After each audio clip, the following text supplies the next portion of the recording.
The physical body of the pharaoh was rendered timeless, perhaps turned into an open gate, or perhaps a type of anchor. It was heavily supplied with all manner of spells, amulets, talismans, and other forms of magical protection.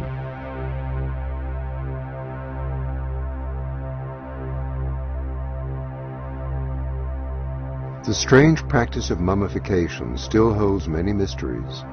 Why were some organs carefully preserved while the brain was scooped out and discarded? An unexpected insight into this question can be found in the work of Dr. Rick Strassman. His pioneering work has raised some very important questions about the pineal gland and its interaction with a strange hallucinogenic chemical known as DMT.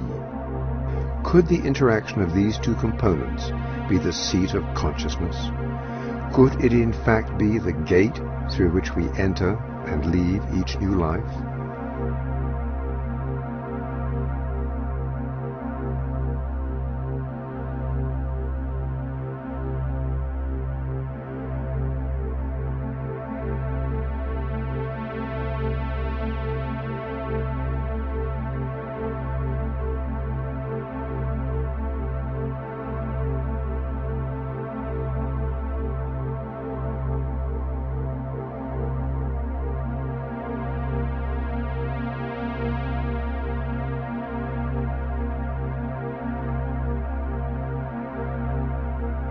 In terms of how the study started, I was interested in seeing if I could determine a biological basis of mystical states.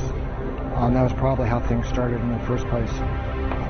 And I was quite impressed with some of the commonalities that seemed to occur between spontaneously occurring mystical states, such as those that occurred with meditation and with spiritual practices, and even those described, from near-death experiences. Quite a few of those descriptions seem quite comparable to descriptions of people on large doses of psychedelic drugs. And so I started to think about the possibility of some kind of compound in the brain with psychedelic properties that could be underlying some of these spontaneous experiences. I began becoming interested in the pineal gland as a possible source of some kind of psychedelic chemical in the brain. It's an extremely mysterious organ. It's quite small. There seemed to be, some kind of a kind of visual correspondence with light and with color in the pineal. And also it has quite a long history in the context of the mystical literature. It's been described as the third eye and as the crown chakra, those kinds of things. And it's spoken of as being activated when people attain quite high mystical states.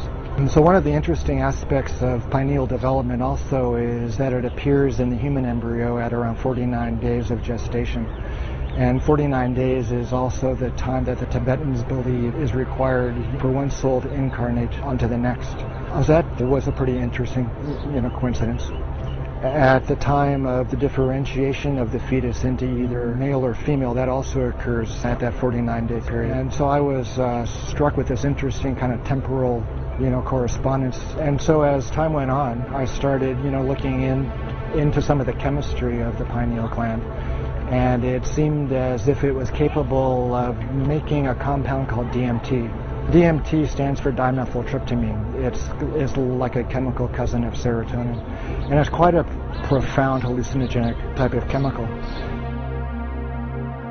It seemed as if the pineal contained all of the precursors and all the enzymes and all of the building blocks that would be required to make DMT. So I started speculating about perhaps there was DMT released in the pineal gland and stimulating the brain under extraordinary states, either through spontaneous mystical states, the time of death, or at times close to death. And also I started speculating that perhaps it was stimulated at the time of birth as well. The pineal gland is extremely well protected from stress, but you can stress the pineal gland if the stress is great enough. Pineal's protective mechanism can be overridden. And so obviously the most stressful time in a person's life is at the time of death. the stress hormones like adrenaline and endorphins are at extraordinarily high levels at the time of death. And so that could, possibly stimulate the formation and the release of DMT from the pineal gland at that time. And so you can, conceive of an individual's consciousness at the time of death being exposed to this big flash of DMT. And so the last thing that one is conscious of in the body is the release of this huge amount of this incredible psychedelic compound.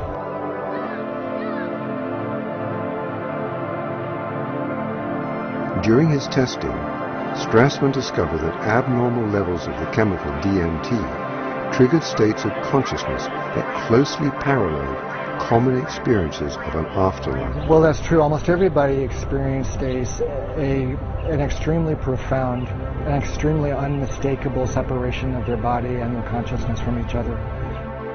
DMT at higher levels acted as a type of catalyst for near-death experiences. In fact, it seemed to actually induce the machinery of the afterlife to swing into motion. I suppose one of the most unexpected aspects of the study's results was the frequency with which people described a kind of contact with these intelligent kinds of entities that were conscious of them and interacted with the volunteers in this quite strange space.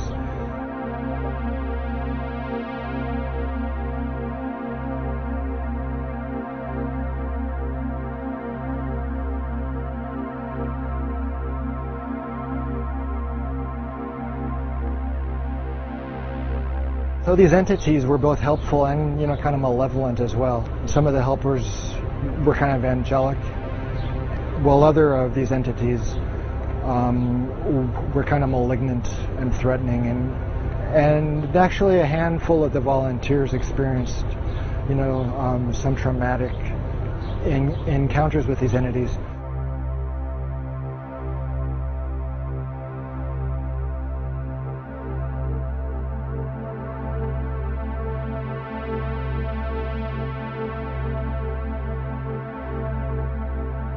The hallucinogenic state, like the dreaming state, is a temporary disconnection from the physical body. The dreamer becomes a discarnate intelligence, traversing higher realms, no longer bound to the restrictions of time and the standard laws of physics. DMT is, kind of a portal, or, kind of a door for the transport of the spirit out of the body, it appears to me. In some ways, the occurrence of DMT in our brains, in our bloodstream, is kind of validation of a spiritual reality in quite a few ways. Could this strange chemical be offering us a window into events to come in the afterlife? The frequent appearance of helpers or assistants to ease us through the transition to other planes of existence suggests at least a strong parallel with funerary and afterlife traditions throughout history. The discovery of the unusual properties of the pineal gland illuminate the many strange references to this most mysterious part of the brain.